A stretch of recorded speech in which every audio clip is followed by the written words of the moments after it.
Dopamine swipe, dopamine swipe. Followers, likes, double tap.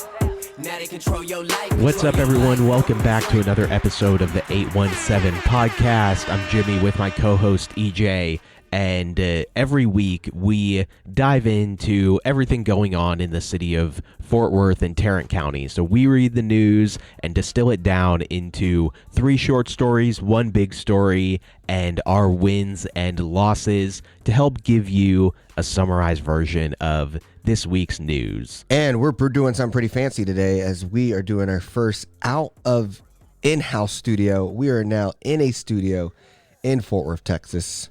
And we're going to have our first in-person guest today, which will be Pamela Young with United Fort Worth. Jimmy, how do you feel about our current setup? Yeah, we're making moves. Yeah, and so if you hear like our audio is different because we are in a completely different environment. So it's any feedback on that would also be really cool. And also, the reason why we're doing it this way is because we're going to start having guest co-hosts, Daily Show style, coming into the 817 podcast throughout May. And we got some exciting people already on the docket, and really excited for you to hear their voice, but then also see what that next chapter of the 817 podcast looks like. But Jimmy, we have a lot to talk about today. We got to talk about where's the money going, where are we allocating funds, and what priorities should we prioritizing? Where do you want to start with first? Yeah, so this week our big story will be our interview with Pamela Young from United Fort Worth. But first, we're going to dive into our 3 short stories. And I guess the theme this week is where the money at? What's going on? Where's spending going? So first, we're going to talk about Panther Island, where Fort Worth plans to take $14 million from flood projects in other parts of the city for the Panther Island work. That's the estimated cost of stormwater and water relocations that has nearly tripled from original estimates. So the city's plan is to pull $14.1 million, originally set aside for 11 flood mitigation projects not related to Central City Panther Island. Those funds came from Fort Worth's 2020 stormwater bond and the city's pay-as-you-go fund for capital projects. Yeah, I mean, Tarrant Regional Water District will reimburse the city for any invoices paid before August 1st, according to the Water District, Matt Oliver. The reimbursement payment should arrive in September with money coming from $250 million in Tarrant Regional Water District bonds approved by voters in 2018. But some of the city's stormwater projects may be delayed depending on how quickly crews can finish construction related to Panther Island, which will affect the reimbursement timeline, said Jennifer Dyke, Assistant Stormwater Management Director. Jimmy, diving into this pod, seeing the document here. It's a 4-page document of the kind of process here. What's your first thoughts here? It seems like some city officials are concerned or about their districts. Yeah, I don't know the ins and outs of how city bonds work, but this is something that we voted on in 2020, these bonds for these specific projects. So it feels a little sus that all of a sudden you're just able to take the $14 million and move it somewhere else. What did we vote on then? We voted for these projects that are meant to help roads from flooding in neighborhoods mostly. It says some funding will not be returned because some projects are already considered completed by Fort Worth Stormwater Department, according to an informal report that will be presented to City Council members on April 18th. Under the current plan, more than $4.6 million will be pulled from a flood mitigation project near the north side's Diamond Hill, while $2.25 will come from a program to acquire homes and replace them with green space in the central Arlington Heights neighborhood. I mean, I think it's fair for council members to be on edge or on the defensive about this. Yeah, no, I mean, you're looking at the list. And shout out to this article. It's just a really robust article on the situation. Cost of 14 utility relocations could soar to $60 million, over $60 million, where the city staff originally estimated the great Avenue construction would cost $10 million, according to April 18. That cost now has ballooned to $22 million. So you're seeing the inflation costs of what will be needed to do these things. And then clearly Elizabeth Beck is on top of this, talking about it in her area and how she wouldn't want any of it impacting her spaces. You also have Carlos Flores, where he says, quote, "We get into a bind as if you can't account for it and you can't trace what happened." And like it seems people are going to be impacted by our love for the island that we're building in the middle of downtown. But hey, we started this project because we're going to prevent floods, and now it looks like, nope, we're just going to put it in other places and make sure this island is fundable, while places like Diamond Hill could have water, in places that they shouldn't. Yeah, and I think the two questions that come up for me is, one, why now? And so before the Army Corps of Engineers can move forward with its part in Panther Island, Fort Worth must relocate 14 stormwater and water lines to make way for the bypass channels. This is the city's first priority is moving storm drains along Grand Avenue near Rockwood Park. So we have to complete utility relocations within these channels by summer 2024 for the north ones and fall 2024 for the south ones. And I'm just like, we're 15 years into Panther Island, and how do we not know about this? What have we been planning this entire time? And then my second question, how many more times is this going to happen where something that we have voted on with a bond or with funding all of a sudden gets sucked into Panther Island without, us as voters having a say in it, and all of a sudden we're investing all this in Panther Island and continuing to neglect other parts of the city that we had allocated this money for. It feels like a slippery slope. 100%. And it's just crazy when Fort Worth wants to use the logic on, we can't do these things because of responsible spending. East Fort Worth is not dense enough and not enough income for us to invest in. The National Juneteenth Museum, okay, y'all have fun with that, but we're not going to really make sure that the National Juneteenth Museum is extraordinary and a one-stop stop for Black tourism, right? We're not going to fund these other ideas. But big old island in the middle of downtown makes a lot of sense, and we're finding funding because the Air Force, the partnership, the military, they're ready to roll. And it's like, we don't have the money, it feels like, and now we got to go find it in nooks and crannies that we were giving it to other people. And man, I just don't know when the vision of this is going to seem real. Me and you always joke that we're going to be old walking on our walker on the ribbon cutting for Panther Island. So it's interesting how we say, we don't spend money on things as a city, but then this crazy Panther Island project, I don't know, it's starting to feel a little wall to me, Yeah, it's like, we say that we've funded this, that we've got the federal funding that we need, and all of a sudden it's like, no, we're pulling in more. All of a sudden we're sucking all, the city's resources that it needs to maintain itself and to plan for it to grow, all into this project that, who knows when it's going to be done. We see Panther Island going to be a part of the pod for many years to come. The next big conversation to me is we have stories. I think it's ironic or great timing for us that we have Pamela Young coming on, where she does a lot of activism work around keeping our Fort Worth PD accountable. But then at the same time, once we scheduled this, it seemed like this whole week, big stories around the money we spend on law enforcement and military training has also now been in discussion. Jimmy, of these two stories that you saw, which one would you like to hit first? Yeah, the this is the other thing that we're fine sucking money into with no repercussions, no real thought around. Let's start with the county one. So law enforcement leaders are looking to train recruits in Tarrant County, and they are looking to build a brand new $50 million law enforcement training center. The obvious question being, is it worth it? Since the early 2000s, Tarrant County taxpayers have spent at least $123 million on building new public safety training centers in Fort Worth and at Tarrant County College. The Fort Worth report this week visited 3 regional training centers to, kind of actually take a look at, does this make sense for us to be spending money on?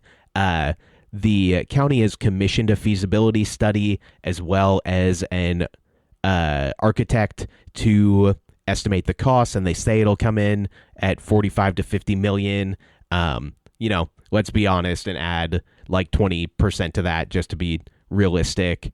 And County Judge Tim O'Hare ran on a platform of fiscal responsibility, but he also ran on a platform of law and order, and the two don't go hand in hand. The county's current center, which sits on the same campus with several other county resources in southeast Tarrant, was built in the 70s. That's their main training center. And it's primarily used for the county's basic jailer academy, recertification, and continuing education. Look, obviously we want our police officers to be well trained. We want them to be, I would say, better trained than they are now. But we just dedicate so much to this. This is money that is coming from, this would be money coming from federal COVID funds. So at least that's the flip side, is this isn't necessarily directly out of Tarrant County's taxpayer funds.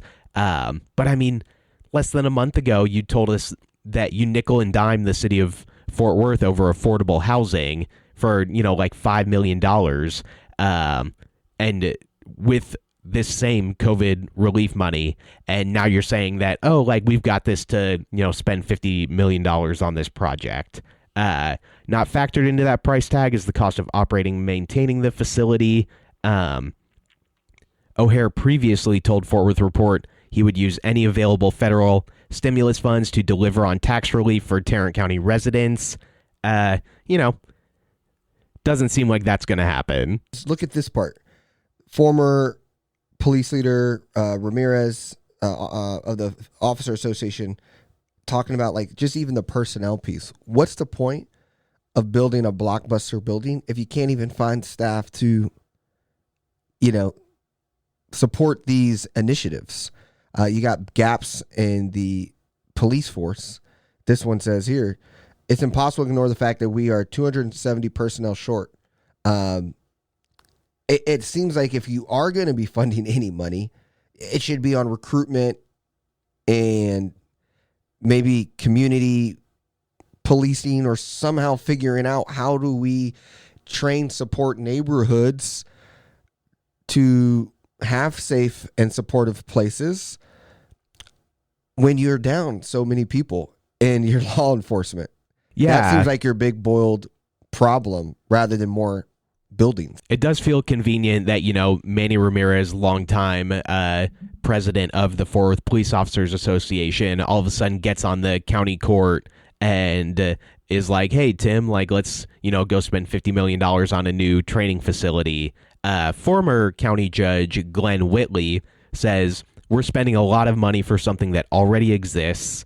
And then they interviewed a former police chief who said $50 million is pretty expensive for a law enforcement training center. So the high expense can be attributed in part to the county's wish list, including a driving track and indoor firing range. It should, this throws fiscal responsibility in the face. Are we talking about a law enforcement center or building, a main event? That's not tell what that was over there. Yeah, is Andretti Racing going to be the ones designing the course? Yeah, we got laser tag chest on. We got team blue, team green. What is this? No, and unfortunately, politicians don't say what they really feel until they leave, like Mr. Whitley. But he can't get out of the sense of, this is a culture you left, and now this is what we're creating. I don't know how, to me, how this story is not even more of a loud megaphone of bad spending. Fort Worth is on a tear of bad spending right now. This, just looking at the 3 stories we're highlighting today, Panther Island, this county center. We're going to get into the other one. City Hall. Man, it's serious. City Hall. And it's just so crazy how there's not any discussion. And I think that goes to another Star Telegram article, which we're not covering, but it's where you had Bill Wayborn, our sheriff, and Tim O'Hare talking about how let's take advantage of low voter turnout. And all of this crazy spending and reinforcing support for law enforcement after we give them 40 cents of every dollar it's just crazy that we're not more flipping tables, upset. And I just don't know how we'll ever get there. Yeah. Well, leading into the second story, also about a training center, the Bob Bolin Public Safety Complex is a $101 million training center that already exists, and the city of Fort Worth and Tarrant County are kind of going back and forth on how they should share this. Initially, the city expected that it would be able to collect a significant amount of revenue from Bob Bolin by allowing other police agencies to rent the space. Although the center has failed to pay for itself, it still serves as a regional resource. Fort Worth trains an average of 750 to 1,000 sworn personnel from other agencies at the complex each year. But Bill Wayburn says that when he was elected, he immediately identified the need for a new county training center. So maybe these are connected in that Wayburn's trying to say that this one's not good enough so that I can justify my $50 million new one. The Tarrant County Sheriff's Office has been unable to use the firing range and classrooms because of scheduling conflicts. When qualifying deputies, the county needs use of the range every day for months. Fort Worth was unable to accommodate that. Seems like you guys need to get on the same page. If you need a firing range for months, how many gun ranges are there in Fort Worth? Rent went out for months. Costa, who's the assistant city manager, said their needs are such that we're not able to provide for them in their entirety. So that's a different story than us not being able to do much at all. The sheriff's office knows that. They do rely on us. It seems like this is kind of in every boat. They built this expecting revenue to come from it, which was probably a thinly veiled promise at the beginning. That hasn't come to fruition, generating only a couple $100,000 a year at best. And now they also just don't meet the needs of the people that they're trying to rent it out to. Just seems like a sticky situation. Yeah, no, 100%. I don't have much more to say on these expenses. It is just, I guess, the wraparound bow here. I think lately we've been doing really good on wrapping down what's the point of these stories and why do we need to know them. It always just goes back to Fort Worth has a brand of saying we're conservatively responsible and we able to do a lot with a lot less budget, because we fund stuff like a small town, and we pride ourselves that we are able to still do things successfully and compete with the Metroplex because of how we spend money. But that narrative just needs to stop. We are this episode is just three examples of why are we funding Kay Granger's pet project that we're stuck with now. Pretty much the behavior around that is hey guys, we're here now. It's either success or not. So we're in a stuck situation. And then the police piece, we're such a cop-heavy culture that we treat our budget like a small town, so we think the majority of our budget needs to go to safety, rather than seeing ourselves as a growing town competing with other cities to create a diverse, talented workforce. And we need to start seeing how do we fund and support those transitions, support two working households, support the new narrative to make people's lives easier. And instead, we're still in the rural Texas 1998 version of running a city. And that's more stuff. Like, cops are like the football team of a city. It's like, oh, why did they get a new locker room in practice? Is that AstroTurf? Meanwhile, the theater class, the theater budget's getting cut. That's what this police is in Fort Worth, and it's a shame.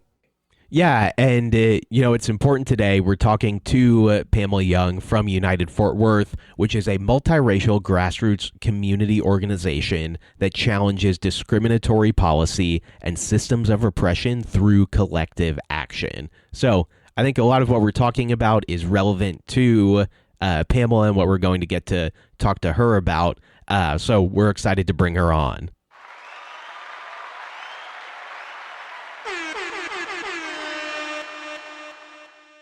My Fort Worth story is I was born and raised here in Fort Worth. I grew up in Meadowbrook on the east side. Went to Bill J. Elliott Elementary School when it first opened. Awesome. And then went to Dunbar High School. Graduated from there. My mother and her mother, actually my mother's mother grew up in Paris, Texas, and then moved to Como, Texas, Fort Worth, Texas, to raise her family. And so I grew up a little bit there, as well as in Stop 6, where my dad and his family grew up. Awesome. So then how did you, sometimes people grow up, I feel like I want to leave and go away from where I grew up, but it seems like how long have you been? Did you go away for college? Did you stay in the area? How did you decide, hey, this is where I want to invest my impact and just do the work you're doing at United Fort Worth? Yeah, so I did go away for college, not too far, went to SMU in Dallas.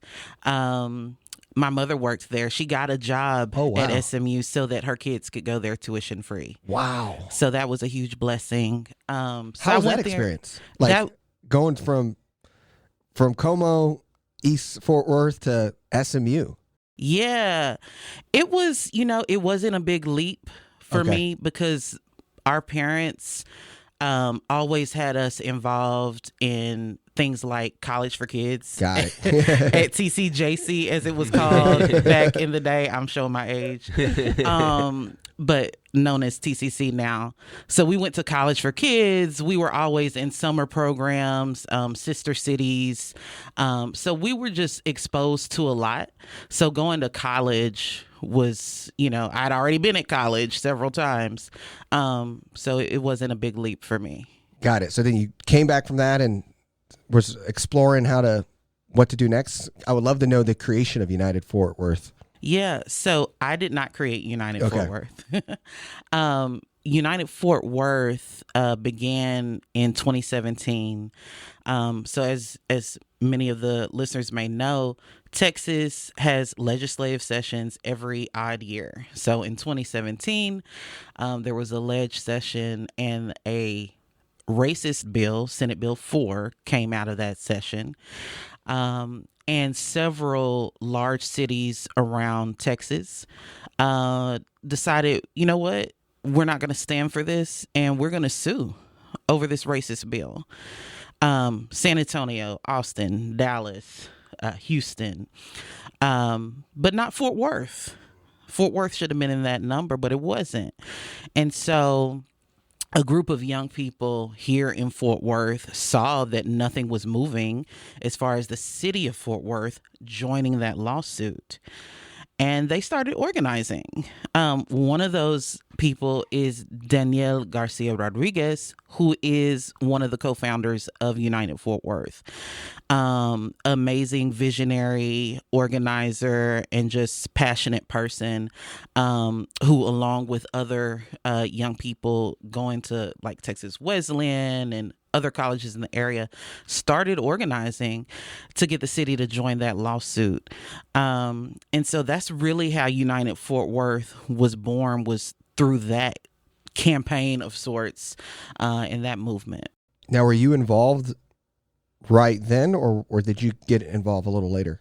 I got involved then in 2017. So right before that, in December of 2016, Jacqueline Craig was accosted by Fort Worth police officer. I'm forgetting his name right now, which is okay. Was accosted by him when her young son was harassed and assaulted by their white neighbor. Jackie's black. Her son is black. Her son was 8 years old at the time. And she called Fort Worth police for help. But what she got was this officer who came and harassed and assaulted her and her young daughters. And so that was my first time going to a city council meeting. Okay. And that's really when I got activated, radicalized, here in the city of Fort Worth.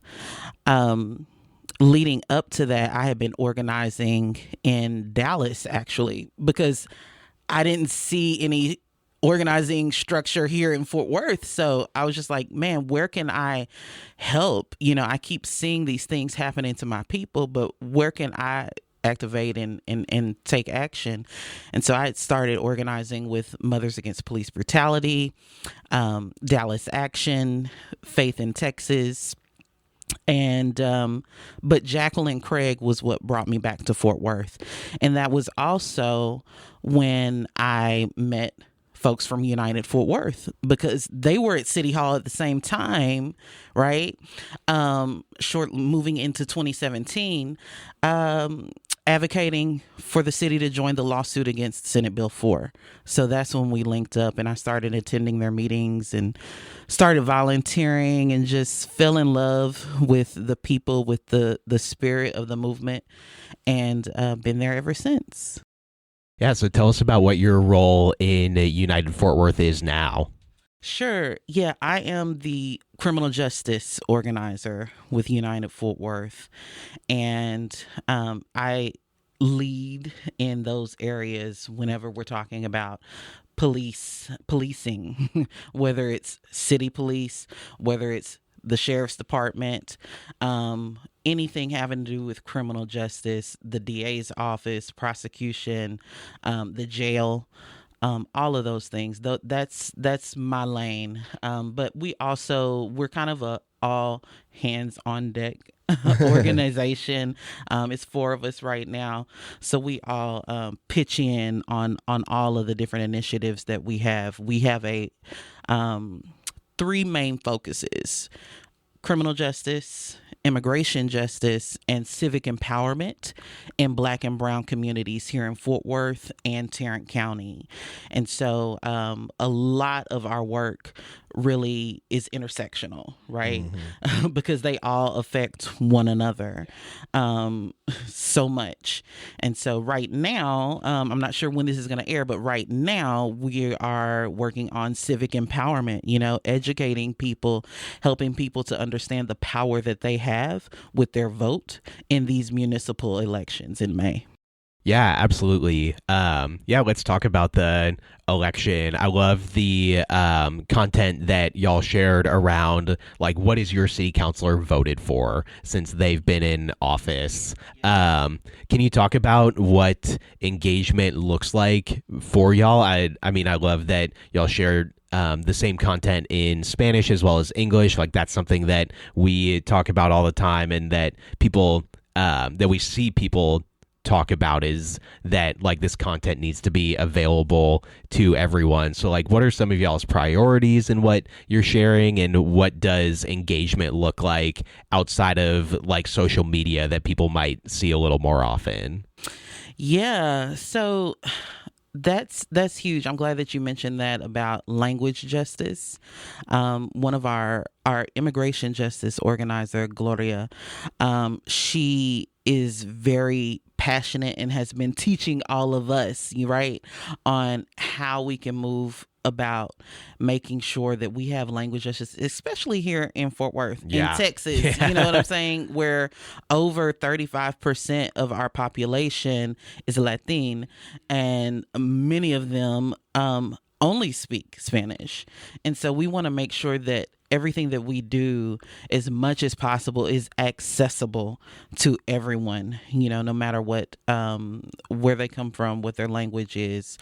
And so, yeah, I think that what we're focusing on this time around, different from what we focused on before, which is more of a political push, right? We've endorsed candidates before. We're not doing that this time. We're focusing in on, again, education, making sure that people know the basics, because those are some of the barriers that we see to people getting engaged civically, is they just don't know. They just literally don't know the first thing about it. And so we have a robust voter guide online. If you go to our linktree.com/United Fort Worth, you can find our voter guide. And in there, it not only gives you information about the candidates that are running, but it tells you, what does city council do? What does the mayor do? What does the council person do? What does the city manager do?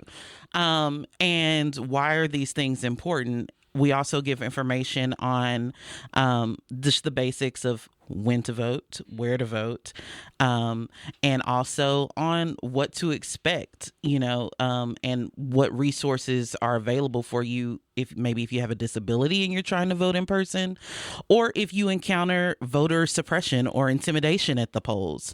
We have that information there. So that's really what we've been focusing on, is educating folks so that they feel informed, empowered, and confident about voting. Can you give, like, something you mentioned is just like how people just don't know? I mean, you're right? So many of us just don't know. What would be your elevator pitch on someone says, tell me what to know about the situation we're in Fort Worth when it comes to criminal justice and what I need to be more mindful of as a voter? Woo.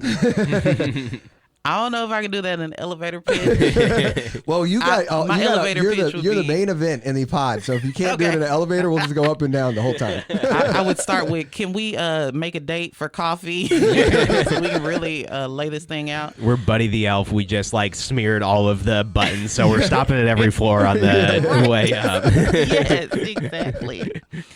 Wow. I would say, it's no different than it is anywhere else in this nation. All across this nation,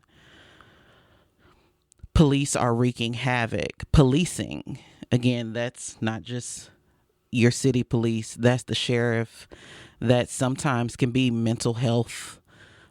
Sometimes that can be the schools, the school to prison pipeline. All forms of policing are out of control in the United States of America. And right here in Fort Worth, it's no different. Our police, we just got a report back, a 97-page report from a panel of police experts that our city hired to review our police department and their practices. And what did they come back and say? They came back and said the same thing that other reports done on this police department have said. They reiterated it, that this police department is off the wheels and needs extreme reform, structural change, because it's putting our community members in harm's way, in danger every day. And that's what I would start with that. And to reiterate, it's not, I really don't like to talk about reform, because that's not what we need. I'm an abolitionist. I believe we need to abolish policing in total. But on the road to that, there are changes that can be made that just haven't been made. That will help keep folks alive and keep folks living freely in this city. One of the things that that's really important that a lot of people overlook sometimes is the police contract between the city and the Fort Worth Police Officers Association. In that document is where a lot of the mechanisms that continue to put us in danger as community members are codified. And so until we change those things, we're going to continue to have these issues and not have any accountability. That document protects the Fort Worth Police Department from being held accountable. And it's coming up for renewal in September, I believe, of 2024. And so what we've been pushing on, if you do a search hashtag 6YouMustFix, we've been pushing for that meet and confer agreement to be changed, to be updated, to be amended, so that it's not only protecting police, as a labor union would, right? But it's also protecting people who are being policed by this very well-resourced and protected union of city workers called the Fort Worth Police.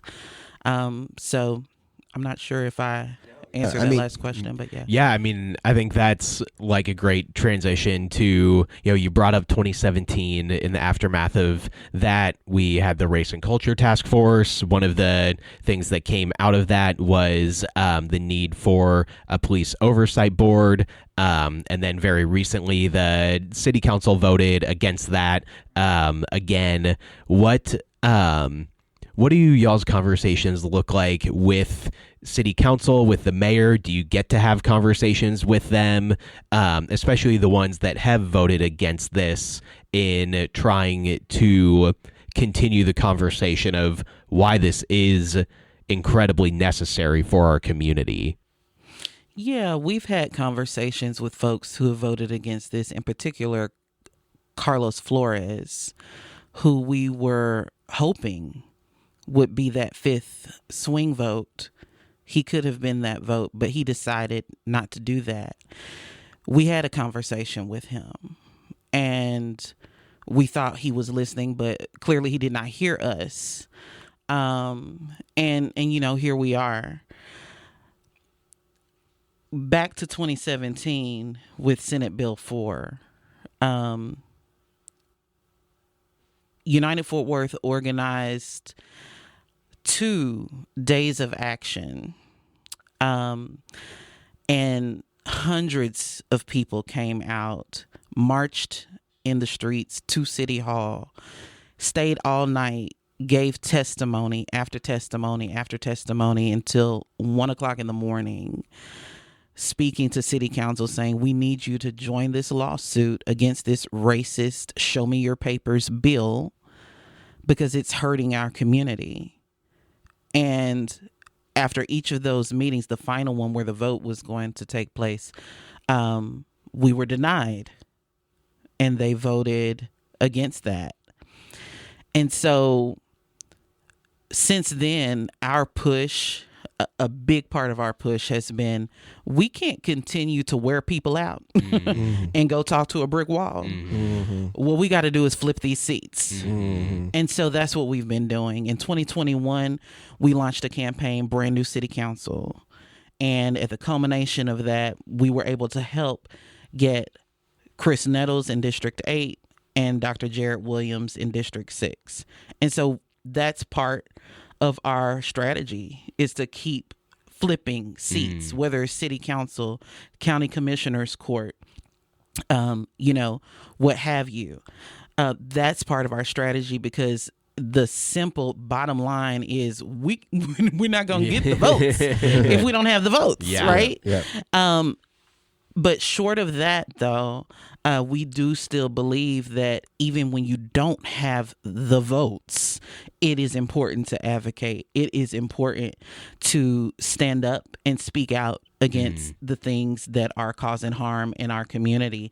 And not just us, not just people in the community, not just organizers and activists, but people who sit on that city council who may be standing alone.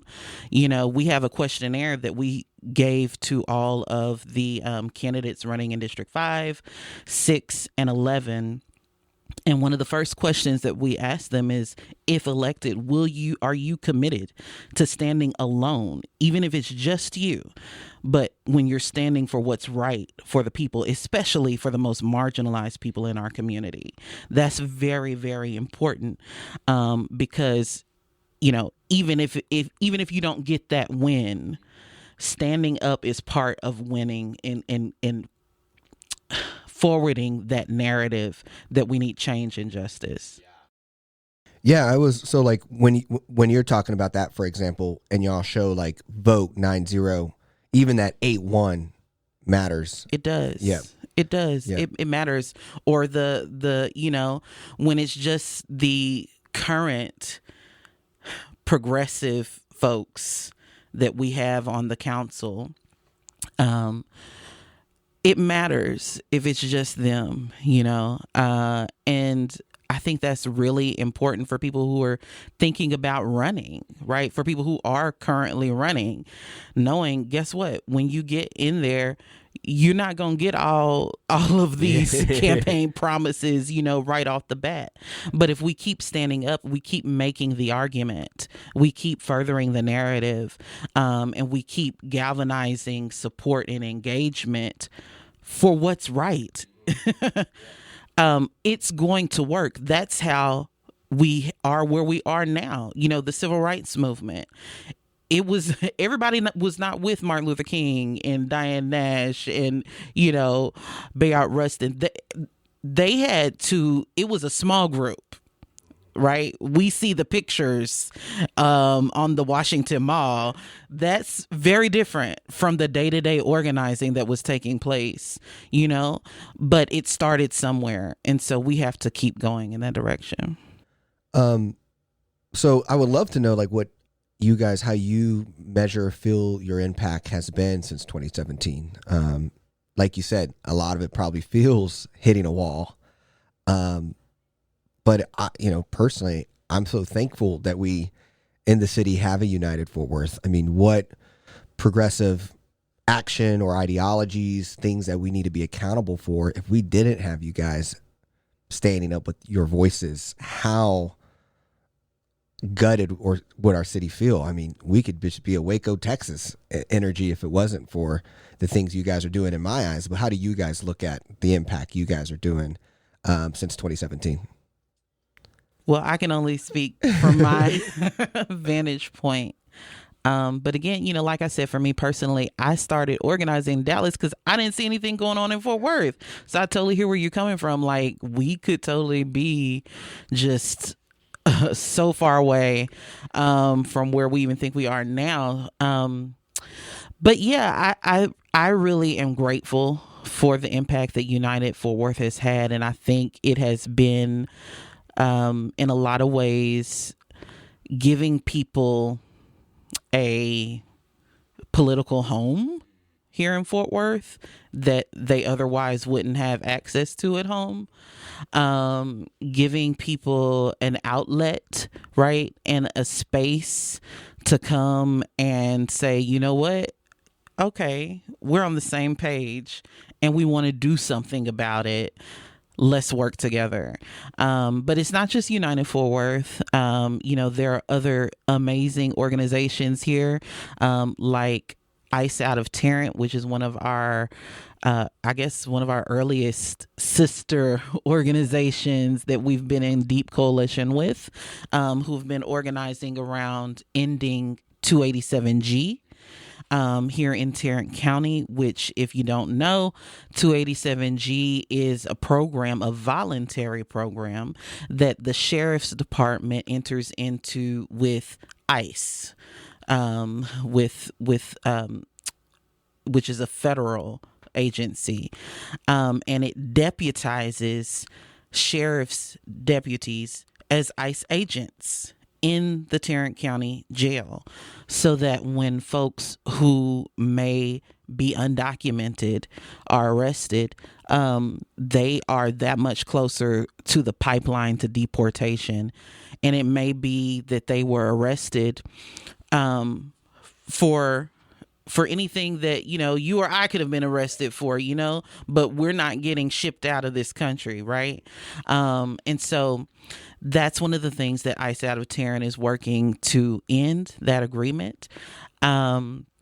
Other organizations that have popped up since 2017 here more recently, Tarrant for Change, doing amazing work, really like it's a umbrella for all of our organizations, not just here in Fort Worth, but all around Tarrant County, really empowering organizers and activists to do their work.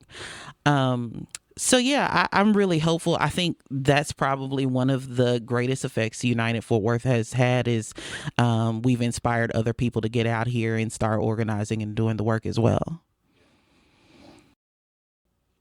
I can go all day. So no, you go ahead. Yeah, no, so let's talk. Let's bring it all back, like you said, it intersects to this. We have an election coming up. You just said you guys weren't going to endorse this go around. What's the reason there with the expanded seats? And then if you're not endorsing people who align and advocate for the same things, how are you all going to, what's your take on helping them navigate this election when it feels there's a lot of different people? I think District 11 is a great example. Everyone, you don't know who's a Democrat, you don't know who's a Republican, you got the Fort Worth money, you got different endorsements. You guys not doing that. What is your approach this time around, and what's your advice to people who are trying to vote for their new seats and people they don't really know much about? Right. And so that's part of why we're doing the focus on education, right? Is because so many things have changed, like redistricting, right? We have 2 new city council districts. We have a lot of people running. So we really wanted to, instead of focusing on a handful of candidates, we wanted to focus on giving people more access to the whole ballot. And so that's the push that we're doing in part, right, is to educate there. Also, we wanted to take a step back from direct endorsement this cycle, to be quite honest with you, because we just didn't see a lot of candidates running who aligned with our values. That's what I mean, that's the truth. And so instead of focusing our energies right there, we decided again, let's focus back on the people and educating and empowering.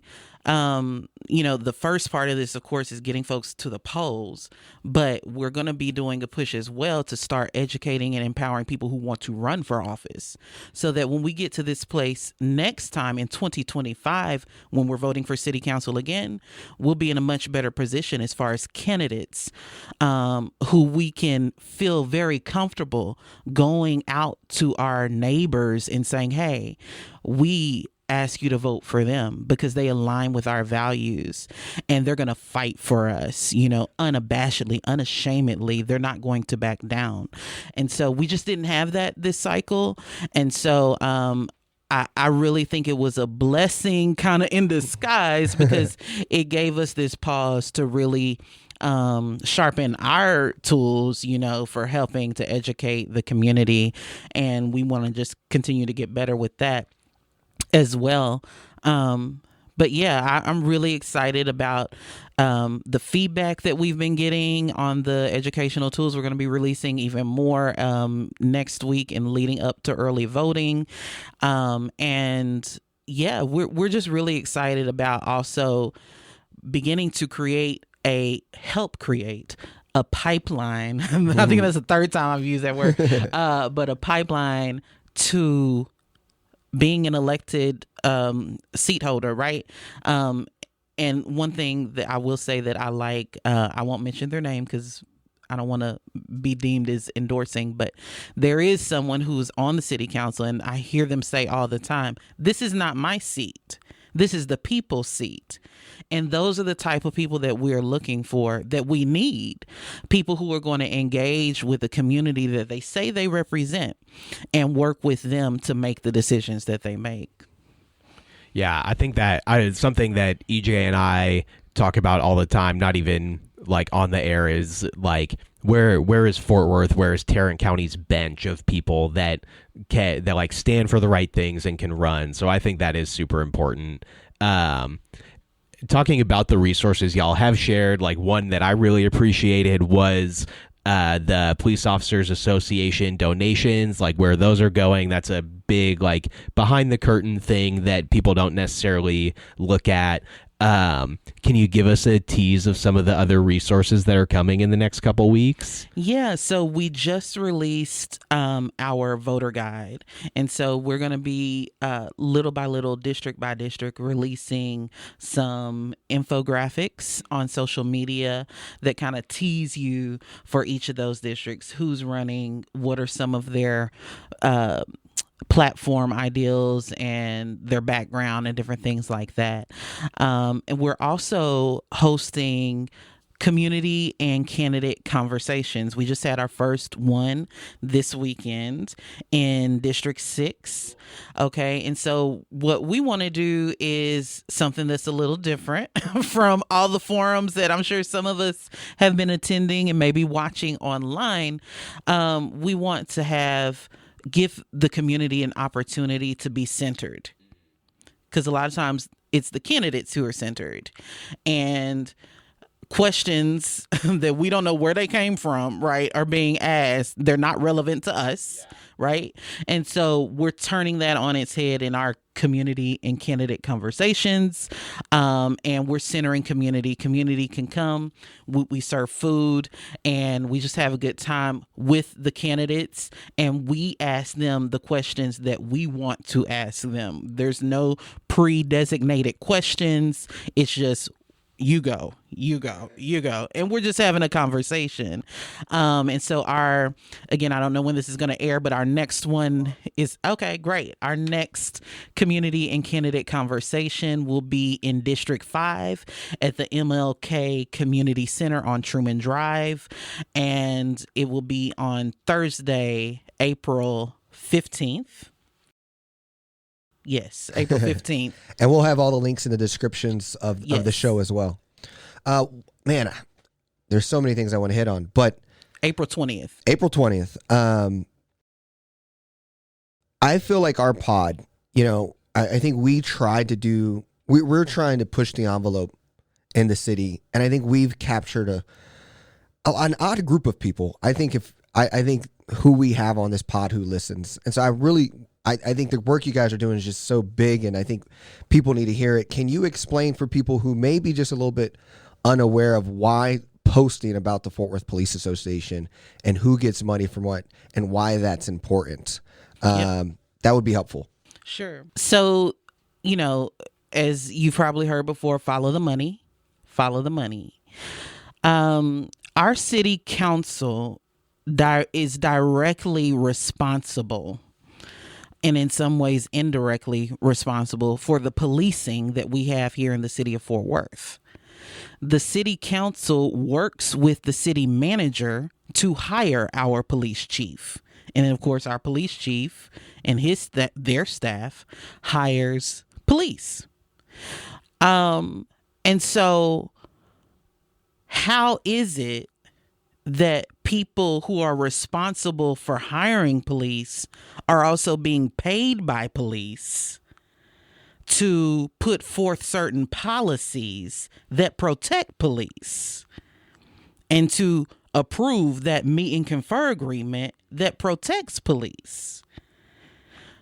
That's a huge conflict of interest. 100%. 100%. And so we feel like it's very important for people to be aware of who's being bought, who's being sponsored by the Fort Worth Police Officers Association. And,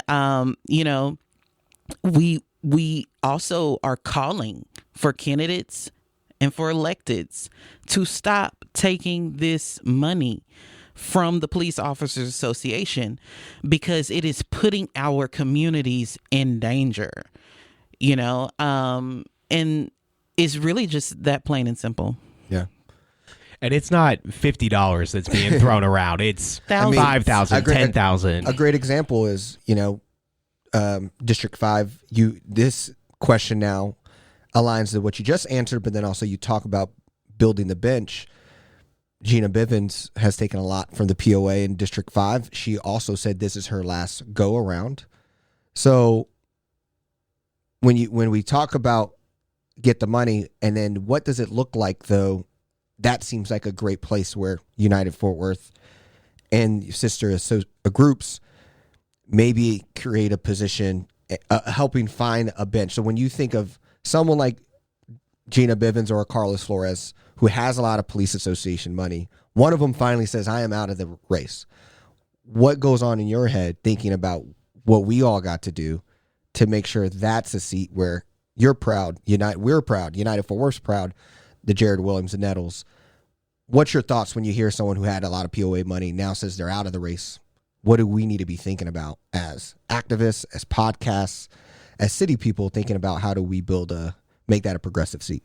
Yeah, and before I answer that question, I do want to clarify something that's interesting to note. Gina Bivens has received over $95,000 from the POA since she's been in office.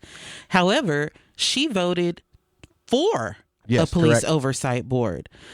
Don't get it twisted and think just because she voted for that means that she is consistently voting for policy on policing that protects people in our community. Okay. And so that's why we've also put in our tools for people to learn more about city council, how to find how your council people have voted on past things that are important to you. You can do a search on policing and see how folks have voted. But to answer your question, with her leaving that seat and maybe others leaving seats like Leonard Firestone, for example, it's really our focus is the same, is to find people to help equip people to run for those offices who are bold and unashamed and who are going to stand on the principles of, making this city better for the most marginalized people in this city, Black people, brown people, poor people, people who may be undocumented, people who don't speak English. We are looking for those type of folks who will not back down. And I want to say this too, a lot of people, well, I'll say this, Democrats,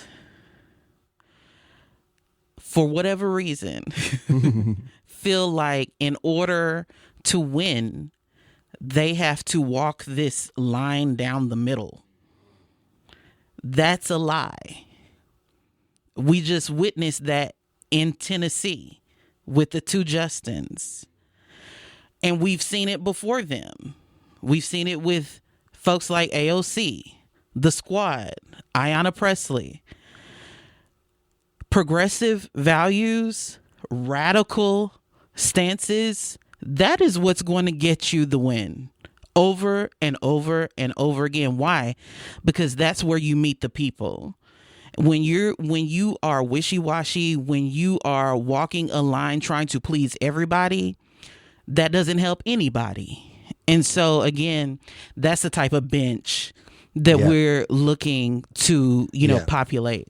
And I feel like, this is a combo here. And again, this is a combo of us having just, we talk about on the pod how the talent in District 4, the Firestone District, this, if we would have had a bench, this could have been a strong election to win, because I guess there's no one on the other side. Like if you look at 4, the total donations in that whole council is like $10,000. I mean, but it feels like I don't know. It feels like they wrote a lot of us into District 11, that now we have like a lot of this talent trying to run, but they're running now against each other. And then 2 people who I would say are the G League are going to get a shot at being on the NBA because there was no bench, and it seems like we missed an opportunity to have a Jared Williams in 7 or 4 right now. I actually think could have pulled it off if we had that bench. So how do you think we find that, and how do you think we can communicate that? Because I know being a city council doesn't pay a lot. It's a lot of work. So how do we find our two Justins, if you say, of Fort Worth, or people who speak for the people? I mean, that's something we're still trying to figure out. Yeah, I understand. It really is, and we're just, I think one of the things that we value and that we hold as a principle in the work that we do is putting the people first. Another way that we pulled back from some of our political work in 2022, we had been knocking on doors, right, consistently for candidates leading up to that point. And we said, you know what, we still want to talk to the people, but we don't want to be just talking about vote for this candidate, asking them to do something, but we wanted to go and give them something. And so we created a resource book, and we went door to door in our neighborhood, which is Polytechnic Heights, and just talking to people, just asking them, what do you like about your neighborhood? What do you like about your city? What do you not like? What do you want to see changed or improved? And, what are some of the barriers that you see that keep you from getting involved civically? That's one of the questions that we're beginning to really hone in on because we want to know. And I think that's where it starts, right? Is just having everyday conversations with the people. And then people begin to feel more confident and feel more empowered, like, oh, wow, someone actually cares about what I think. Somebody wants to know how they can help. And, now I have a space where I can talk about these things, and I can start talking to my friends and family about these things, and my neighbors and the other parents at the school where my kids go to and at my church. And out of those spaces and conversations is where folks start organizing themselves, right? And begin to feel confident to say, you know what, listen, I can change this. I can be that one. And so that's part of the work that we're trying to do too, with this pipeline to these elected seats, is helping people understand you don't have to be a rocket scientist.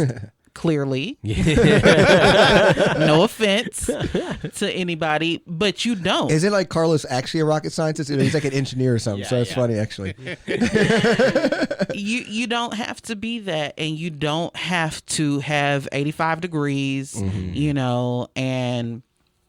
do jump through all of these hoops. What you do have to do is be very much committed to your community and very much engage with your community, engage with the people who live there, and be ready and willing to be a voice with them, not for them, but be a voice with them and fight for the things that are going to bring up our whole city, not just a few, not just the businesses, okay, not just development, but the actual people who live in this city. And so I think that's a huge part, is just having those conversations with people and demystifying running.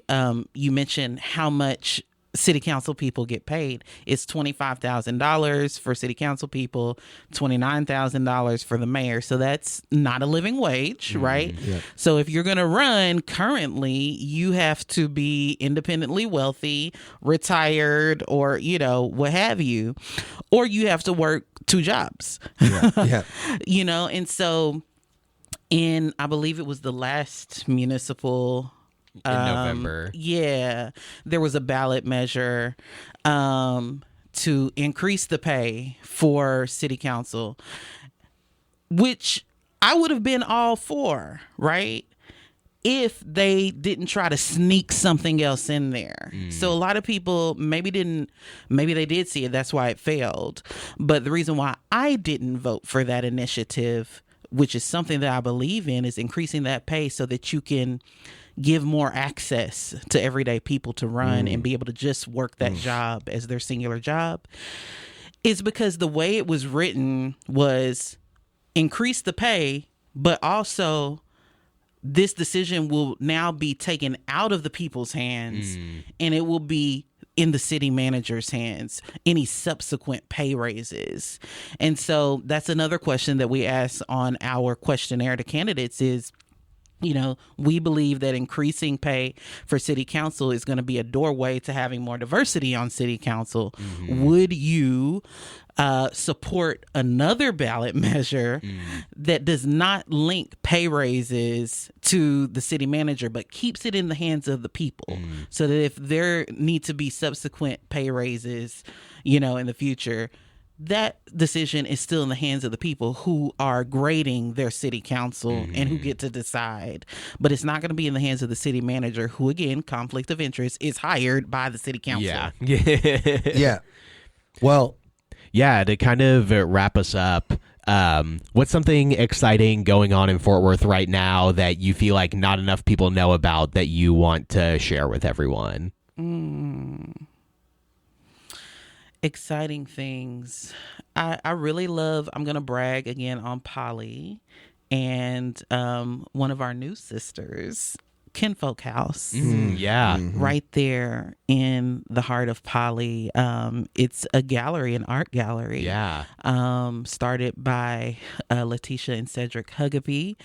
And they're doing amazing work. And I really want everyone to get out and go see their exhibits. They have a current exhibit right now, Woven Together. It's beautiful. But they don't only do art.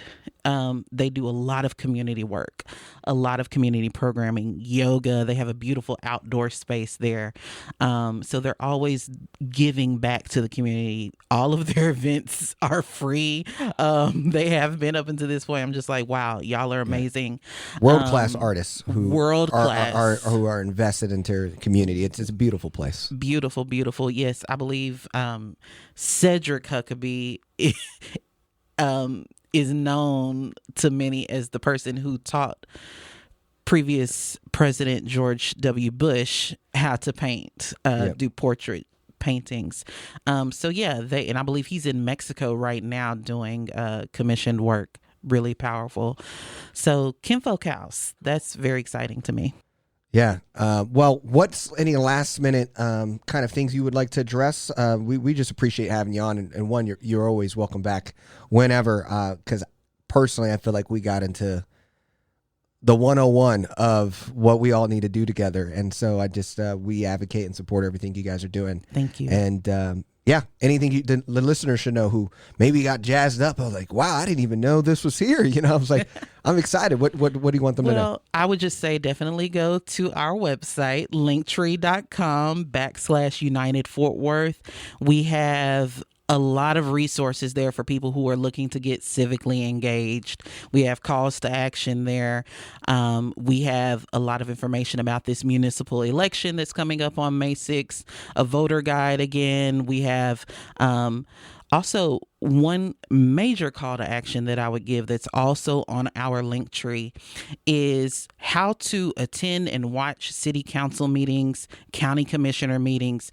Listen, if you don't know what's going on in your city, the number one thing I would suggest to any person to do on that elevator is to attend a city council meeting. If you can't attend in person, you can watch it online. And that's super duper important because this is where the sausage is made, okay? This is where the sausage is made. This is where decisions are made every day on your behalf with your tax dollars, and decisions that affect your very life. A lot of people just haven't been able to connect the dots between the person that I elect for city council and, my cousin Ray getting shot by the police. It's connected. not just your water and, your city services, but things that impact your very life. So number one call to action is definitely start looking at those city council meetings, county commissioner meetings. Those are also on our link tree. And you get a window in to what's happening in your city. Awesome. Well, thank you everyone for listening to the 817 podcast. Pamela, thank you so much for being Thank our you. first in-person interview. Yay. Thanks for having me.